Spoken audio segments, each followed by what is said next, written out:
In today's video, I'm going to teach you how to split a table horizontally or vertically in Microsoft Word.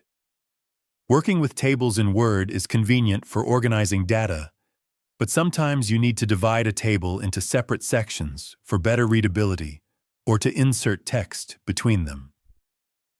Word provides simple tools to split tables either across rows or by columns, and I'll show you exactly how to do it.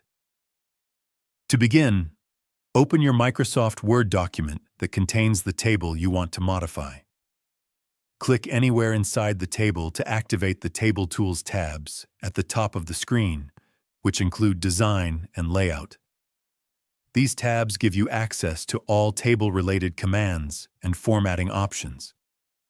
If you want to split a table horizontally, which divides it across rows, place your cursor in the row where you want the split to occur. Make sure the cursor is positioned at the beginning of the row that will become the top row of the new table.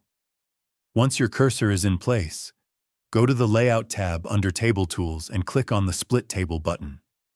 Word will immediately split the table into two separate tables, with the top section remaining as the original table and the bottom section becoming a new table starting at the row you selected.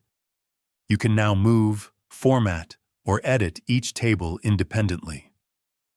To split a table vertically, which separates columns, Word doesn't have a direct command. Instead, you can achieve a similar effect by first inserting a new table beside the original table or cutting and pasting columns into a new table.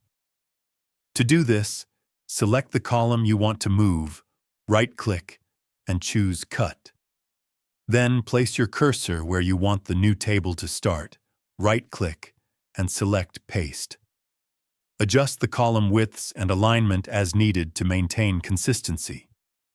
After splitting a table, you may want to remove extra spacing between the two tables or adjust the table borders to ensure everything looks clean.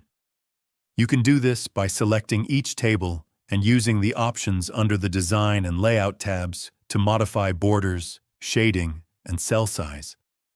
And that's how you split a table horizontally or vertically in Microsoft Word. This technique allows you to organize your data more effectively and create a layout that suits your document structure. If you found this video helpful, let me know in the comments. Give it a like, subscribe to the channel, and don't forget to hit the notification bell.